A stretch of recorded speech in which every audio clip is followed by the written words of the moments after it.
America's #1 show on pop culture and politics. This is the Michael Medved Show. And another great day in this greatest nation on God's green earth, and a great day and a great week to celebrate a great opening. What kind of great opening? Not so much for any movie in particular, though Despicable Me 2, was a huge success around the world, but some other kind of success that's even more deserving. My friend Stephen Meyer has a new book you've heard about on this show before. It is called Darwin's Doubt, The Explosive Origin of Animal Life and the Case for, Intelligent Design. Stephen Meyer's book debuted as the 7th best-selling nonfiction book in the country on the prestigious New York Times bestseller list. It's an amazing achievement. This is our Science and Culture Hour for this week with the Discovery Institute. Stephen, of course, a senior fellow at Discovery and head of their Center for Science and Culture. Okay, Dr. Meyer, you've written this book. It's readable. It's important. It is mind-opening and mind-bending. What do you think explains the fact that already this book, which people, by the way, can find out all about at our website at michaelmedved.com, what do you think explains this phenomenal popularity? Well, I think it's really something that's been building for a long time. That is the interest in this issue. It's a scientific issue, and as we've talked about before, it's a scientific issue that has larger implications for the big questions that people care about. Is there a design behind the universe, behind life, or are we the result of unguided, strictly material processes? And we've had a number of very successful books and videos and films over the years coming out of Discovery Institute and the network of scientists that are championing the case for intelligent design. And I think this book is just kind of drafting behind all that interest that's been created over the years. Plus, we've had a terrific effort from the good people at Harper, the publisher of the book, and the staff and my colleagues at Discovery Institute who have done a great job getting the word out. 1-800-955-1776 is our phone number. And as you know, Stephen Meyer is not afraid, nor am I, to take people who think this is all hooey, it's hogwash, it's ridiculous, Darwinism is revealed truth. There is no chance to question it at all. Any questioning of it is equal to knuckle-dragging, tobacco juice spurting, low-grade moronism. Is there such a word as moronism? I don't know. Troglodytes. Troglodytes is always a good word. Yeah, remember the Trogs, the band from the 60s? I think that's the Trogs were troglodytes, for those who don't know, were cavemen. And yes. This goes beyond. Wouldn't it be interesting that they would say that people who believe in intelligent design are troglodytes or cavemen? Ironic, and we also get called creationists in cheap tuxedos, and we know them all. They're just all kinds of great epithets. So. Do you own a tuxedo? I do, but it's not cheap.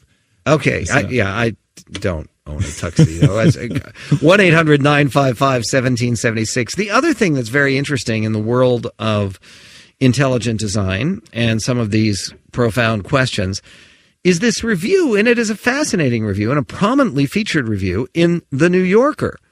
Has The New Yorker signed on to ID, intelligent design? Well, not at all, but I was really, in a way, flattered by their interest in the book, and that they would choose to review it so quickly right out of the chute, I thought was pretty exciting in its way. So, they're treating it shows that the issue has become a major cultural issue. They're treating this as an important literary event, which it is. I mean, to debut on the New York Times bestseller list is an amazing thing. For people who, by the way, want to read some of Stephen Meyer's book and get the gist of his arguments, you can do that for free. No, I'm serious. You can do it for free. You can go right to the Science and Culture update icon on our website at michaelmedved.com, and you can download a free excerpt of Darwin's Doubt. You can do that also directly at darwinsdoubt.com. And that's without an apostrophe, the website, darwinsdoubt.com. And you can go ahead and download that now. Now, for people who do that, let's just go over very quickly the essence of what you're talking about, because what you're talking about, and the New Yorker writes about this, goes back to a discovery on a Canadian railroad, which was better than what happened with Canadian railroads this weekend, where a runaway train wiped out a town. Yeah, I know Runaway Train wiped out a movie studio with the Lone Ranger movie, but that's another story. Okay, basically, they're railroad workers. They're digging in Canada, and what do they find? Well, it wasn't actually the railroad workers opened up the area, but it's a place up in British Columbia, high in the Canadian Rockies. And there was an American geologist, Charles Walcott, who was looking for fossils in 1909. And he, at the very end of the season, found this amazing trove of Cambrian-era fossils that exacerbated a mystery that was already a mystery going back to Darwin's time, which was the mystery of the origin of the first animal life. And what the Burgess Shale documented was that the explosive origin of animal life, of which Darwin knew, was even more explosive than Darwin knew. And Walcott became a very famous paleontologist because of excavation of all these extraordinarily complex creatures that appeared in the fossil record from the very dawn of animal life. And what's important about this is Darwin taught that evolution has to be slow. It doesn't occur all of a sudden. Things go very, very gradually. That a little tiny piece of a feather will be evolved before the wing is evolved or equipped. Isn't that the basic idea? Exactly. His mechanism of natural selection acting on random variations, and we would now talk about random mutations as a form of variation, must work very gradually and slowly. It's he said that the variations are small and incremental, and he thought they had to be because if they were large and sudden, there would be all kinds of terrible mutant forms that would arise that would be deleterious and would stop the evolutionary process in its tracks. So he envisioned the evolutionary process as being necessarily an event that would work very, very gradually, and yet the first major forms of animal life appear in the fossil record very abruptly, very suddenly, or discontinuously. And the New Yorker basically says, hey, it wasn't an explosion. It took a million years. Right. Well, they're actually playing semantic games there because there are a number of different events that recorded in the fossil record. And if you include not just the main pulse of innovation that occurs in the fossil record in the Cambrian, but you also include events that occur after that, you can stretch it out. But and if you go back into the Precambrian, where there's some odd creatures that have no real connection to the Precambrian, you can also make the Cambrian explosion longer if you want to call it that. But the actual the engineering problem, if you will, is how to build these animals as quickly as they arise. And there's a seam of rock all around the world, and the best find now is in China.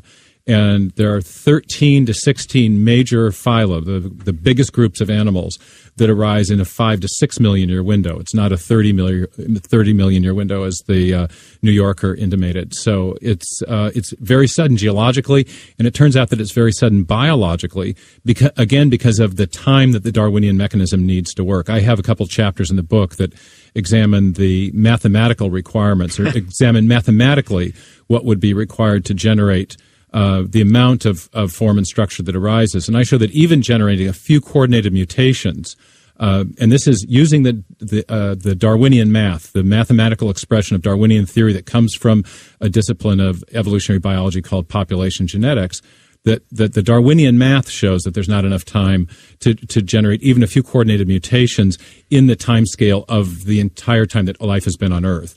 And so something as radical and innovative as all these new animal forms could certainly not have been produced in 5 to 10 million years, or even the 30 million years that the New Yorker is saying is the correct figure. So it's a moot point either way, but it's an incorrect figure. I was engaged in an argument, as I know you are all the time, on this subject, and someone brought up about the Cambrian explosion. How can you claim that was the work of an intelligent designer? Most of those animals don't even exist anymore.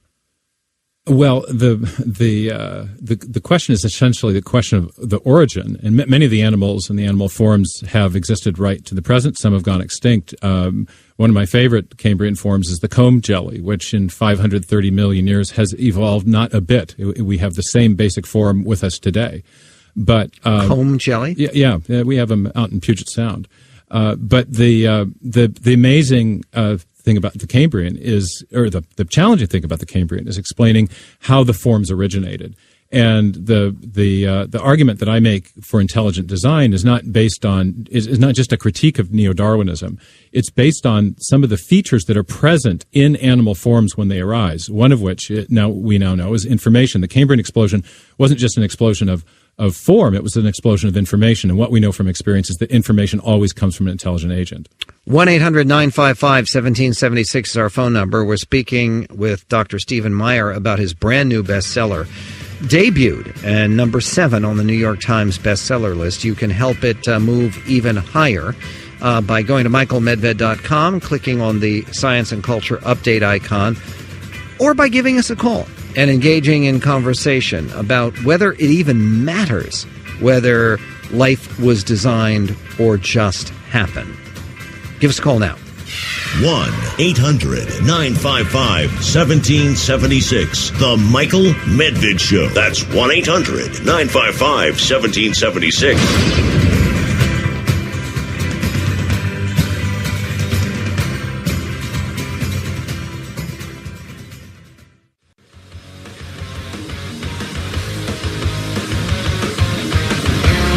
21 minutes after the hour on the Michael Medved Show, where you can save 15% or even more on car insurance with Geico. Just go to geico.com or call 1-800-947-AUTO. The only hard part is figuring out which way is even easier.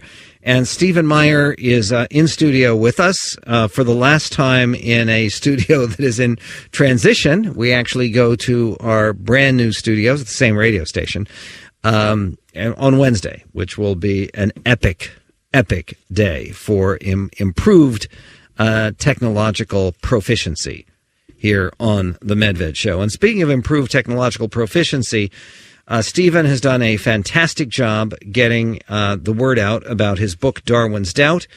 It is a scintillating and important read, and it has debuted as a national bestseller. And also one of the things that's striking is even the review in the New Yorker, which is basically a view that in no way endorses the principles of intelligent design. It is a view that acknowledges that the book is serious, that it's readable, and in fact, they say scientific readers will likely find that Darwin's Doubt has an inspired by true events feel. That doesn't sound like a rip or an attack.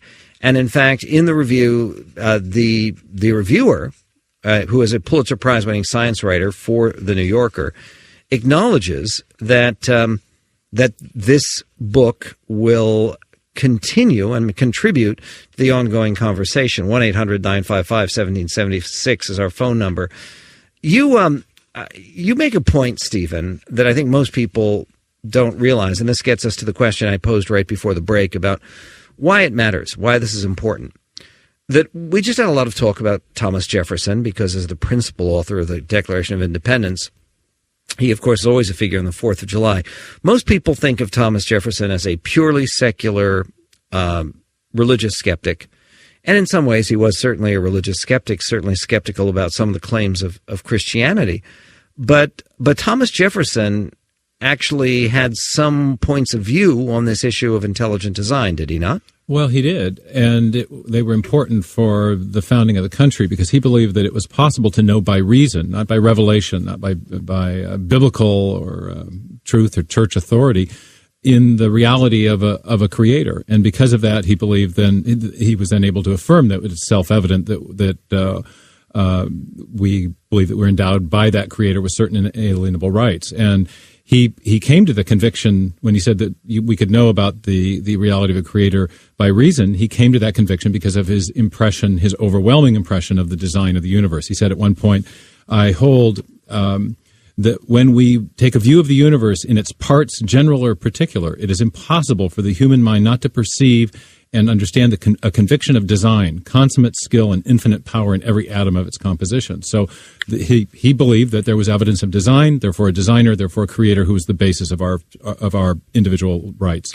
There's a phrase that I remember from years ago by Sir Francis Bacon, a contemporary or a near contemporary of Shakespeare's, who wrote that it stretches the imagination beyond the breaking point, that this great starry universal frame would have no mind.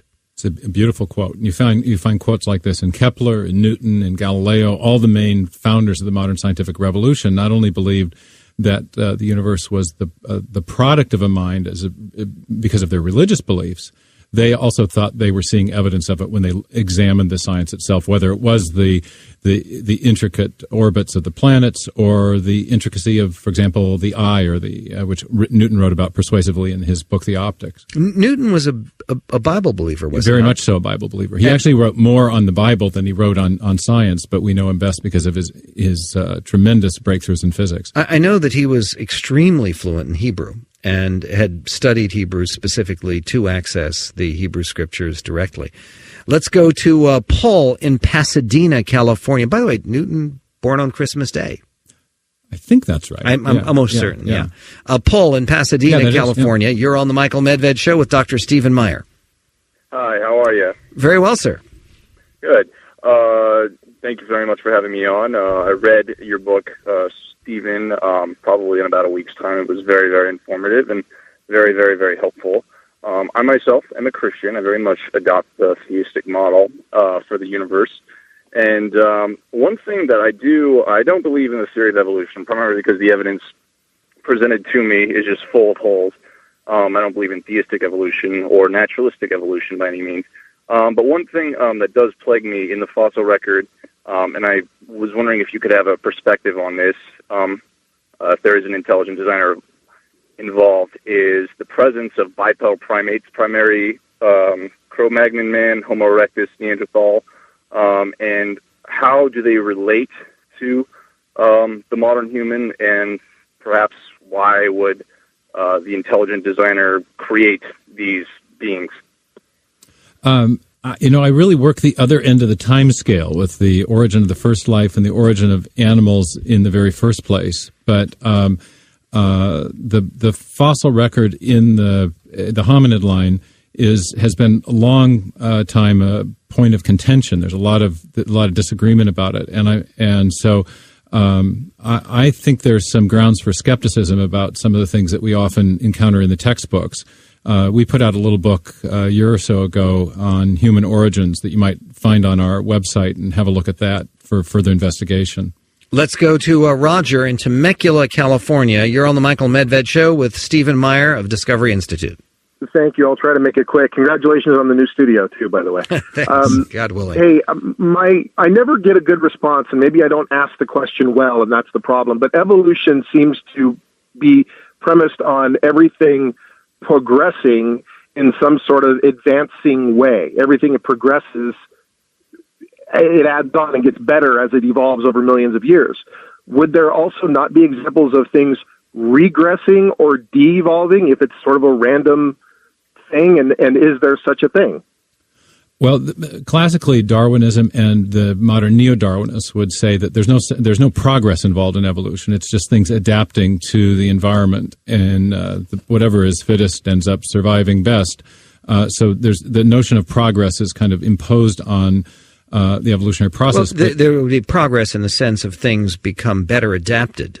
Always better adapted, but whether one adaptation from the past is any better than an adaptation in a newer environment, there's no value judgment as to progress. The evolutionary theory also sees things as moving generally from simple to more complex.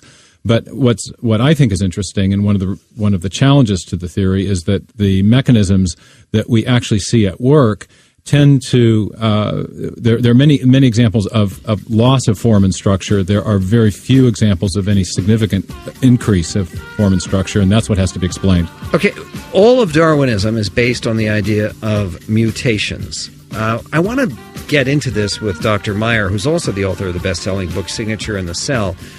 How often do mutations occur, and how often are those mutations actually beneficial? We'll be right back with Dr. Stephen Meyer. The Michael Medved Show. MichaelMedved.com.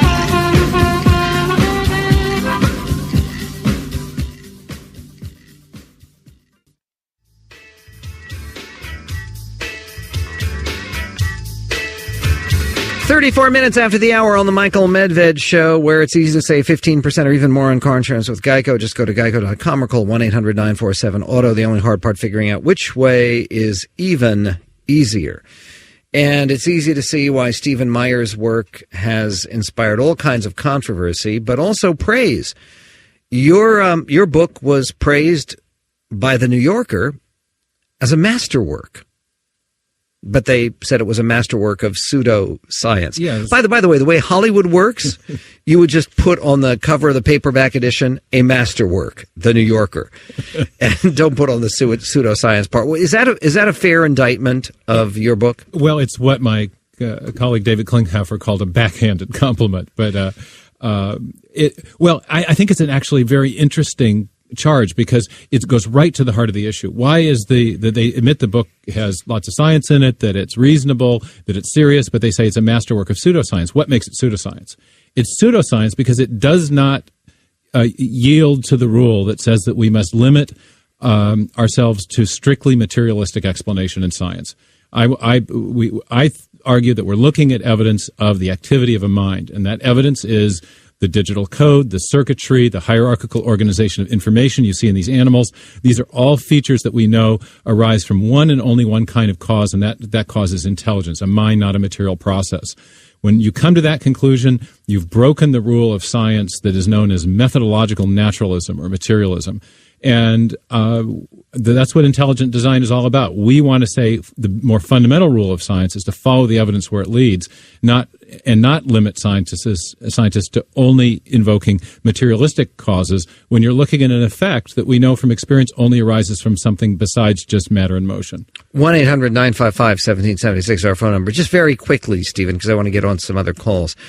How frequently, do you have a general sense, what percentage of organisms are born with significant mutations? I don't know about that, but you asked before the break about the role of mutations in correct. evolution. And then how many mutations? Mutations are very infrequent, because life depends on fidelity of replication. Right.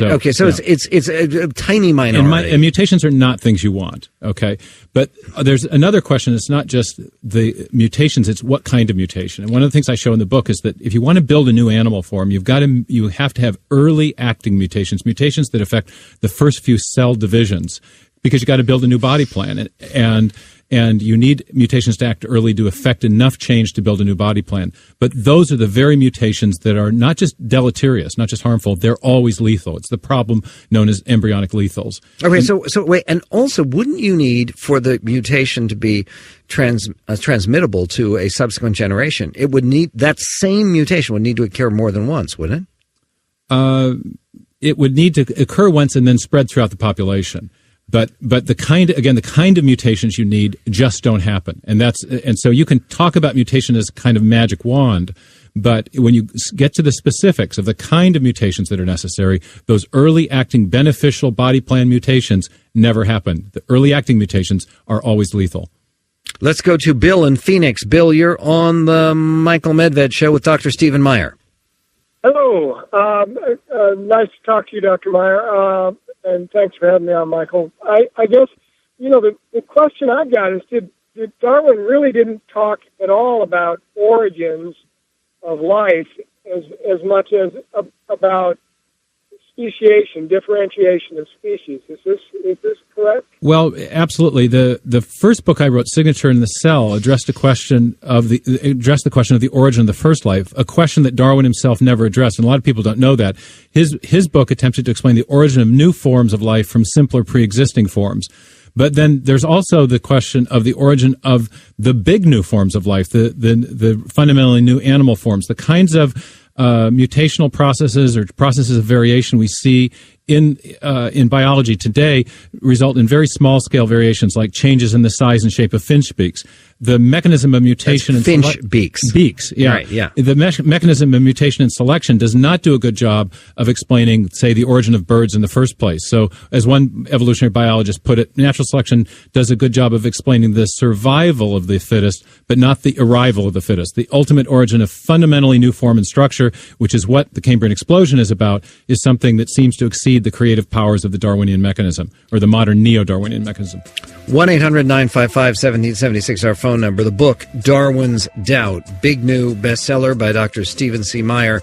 The subtitle, The Explosive Origin of Animal Life and the Case for Intelligent Design. You can find out all about it at our website at michaelmedved.com or get a free downloadable excerpt of the book at darwinsdoubt.com. Portions of the Michael Medved Show are brought to you in part by the Discovery Institute. To learn more, click on the Science and Culture banner at michaelmedved.com.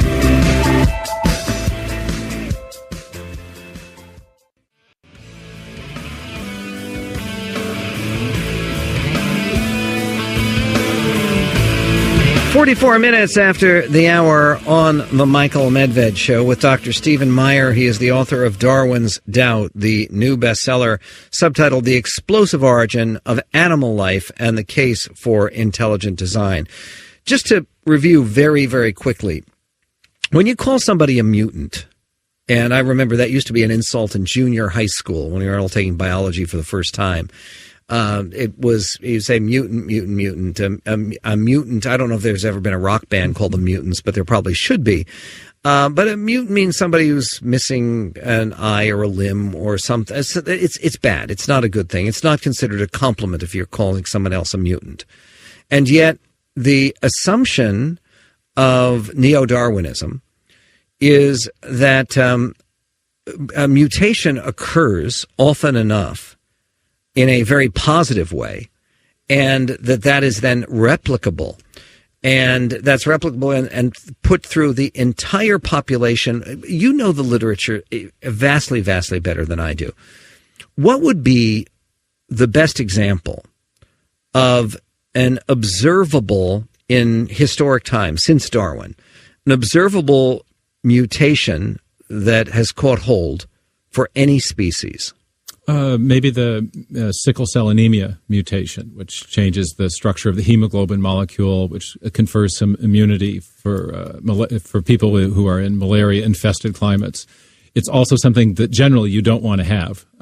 Right. But it's a kind of a lesser of two evils sort of change to the genetic structure and the way it's expressed with proteins. But in neo-Darwinism, mutations are viewed as the engine of innovation and creativity. Let's go to Peter in Greenville. How are you? Very well. Yes. In interest of full disclosure, I'd like to remain anonymous, but I am a professor of philosophy. And I'd like to say to the listeners, I'm neutral on this issue. There's problems with Darwinism. There's problems with intelligent design. I'm in the middle here. Would it be okay if I made just a couple of quick statements before I ask the question? You probably are going to run out of time. I'll just say them real quickly then. Okay. Just for clarification for your listeners, the fact that things evolve and change is a fact. Evolution is a fact of life. You can take single-celled organisms and wave a magnetic field over them and watch them mutate right in front of you and things like this. So the question is why they evolve and change. And so Darwinism is a theory of why things evolve and change. So just in the interest of clarifying the debate, a lot of people talk about, evolution as a theory. Evolution's a fact. We know things evolve. Horses are bigger than they used to be. Dogs are different than they're not wolves anymore. The second thing is, with creationism, what you're committed to is that when God created everything, they're still here in exactly the same way that he made them. It's a fixed, static model. And I don't think a lot of people understand that. The other thing is that when you say God, when you say Francis Bacon... Wait. What? No, I don't. I never said such a thing. Peter, why are you bringing up creationism? Well, if you want... Some intelligent design advocates are creationists, not all. So no, there's a clear distinction here. And in other words, if you use the term creationist, you believe in a biblical creation, and you have all kinds of problems like the one that you mentioned, which is if God created all animal life and created all life at the very beginning the way it is now, then that you run into all kinds of problems with the fossil record. That is not the case with intelligent design, which actually does a better explanatory job with the fossil record than neo-Darwinism. I think Peter, your distinction is correct. There's the fact of evolutionary change, but the deeper question is what causes that change? Is that produced by unguided, undirected process like mutation and natural selection, or is there an element of design or purposive intelligence involved in the process that produced us? Intelligent design affirms the latter and denies the former, or challenges the former, but we do not deny that the process of natural selection is real, or that it produces at least small scale effects. The kinds of things that you point to are what are commonly termed as microevolution, and so I think the key to this is there are different definitions of evolution, and you allude to that: change over time, universal common ancestry, and mutation and selection produce everything that we see, and that's the meaning of evolution that intelligent design is challenging, that third meaning. Peter, get to your question right now. Another question real quick? Yes, go to your question. Okay, well, when we use this word mind, like the ancient Greeks, like the philosopher Anaxagoras had a word, nous, which meant consciousness. In other words, there's consciousness all around us. So when you say God, you say Francis Bacon believed in God. I didn't say that. Hello? I didn't say that. He used the term mind. Oh, I know. Please let me just finish. I'm neutral here. What I'm saying is that when people use mind or God or something, that does not necessarily. Everyone, in other words, it's an empty concept. Everyone will fill it in with what they think. They think, oh, he's talking about my God or my. But the God of Jefferson and the God of Spinoza and the God of Newton are all very different gods. And just because you believe in intelligent design doesn't mean that you all agree on what the nature of consciousness is. No, that's exactly right. But I don't think the notion of consciousness is an empty concept. We all have direct introspective experience of what it means to be a conscious and rational agent, to be a mind.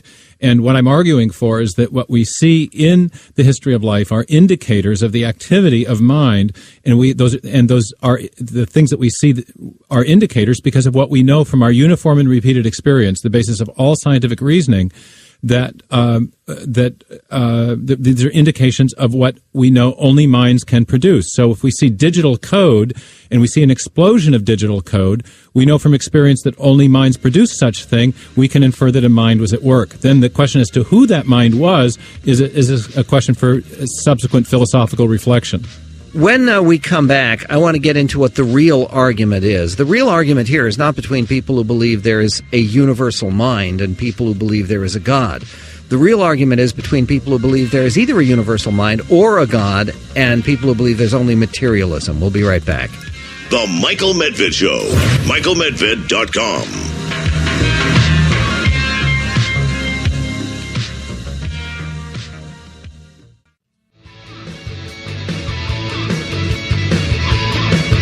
55 minutes after the hour on the Michael Medved Show. To get back to this essential argument, the argument about creationism, intelligent design, neo-Darwinism, the point, and Stephen, I think it's an important one. I'd love you to speak on this because it's so crucial that people understand this. You don't have to believe in God to believe in intelligent design. But if you do believe in neo-Darwinism, you do not believe there is a directed form in the universe, that there is a universal intelligence. In other words, the unbridgeable divide is between either creationism or intelligent design and neo-Darwinism. It's not between creationism and intelligent design. The philosophy professor is correct. It goes right back to the ancient Greeks. Is it mind first and then a pre-existing mind shaping matter, or is it matter first, arranging itself as a result of its own intrinsic properties of self-organization? And see, this is something, and it's in your writing, and not just here, but in your writing over a career. This is what is extraordinary. Consciousness is such a miracle when you think about it. I mean, the idea that we're having this conversation, I'm seeing this, and we're alive, and we're doing all this. No one can explain consciousness. It's absolutely, it's a miracle. But how does that come out of dead rock? Because it doesn't evolve, because rocks don't evolve. There is no materialistic account for the origin of consciousness. So mind first. Mind first. Maybe that's a good title for the next one. There we go. Now, I should hasten to add. I mean, I believe in God. I know you believe in God, but the scientific argument I'm making is not as the New Yorker characterized it. That this was a God of the gaps argument.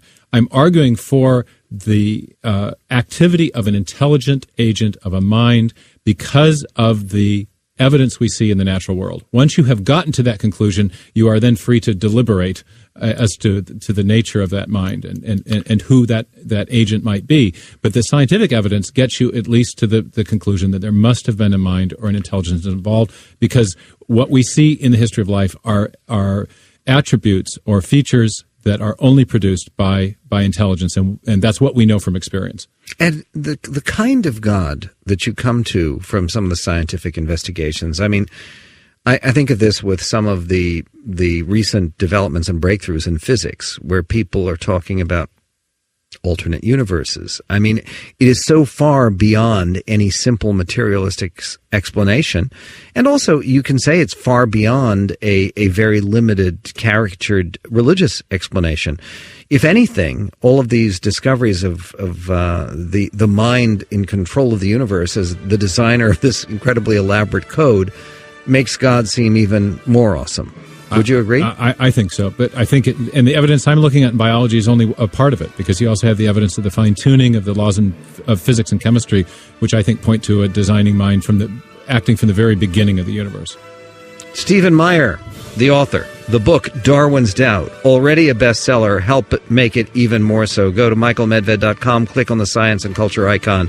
Stephen, congratulations on your contributions to this greatest nation on God's green earth.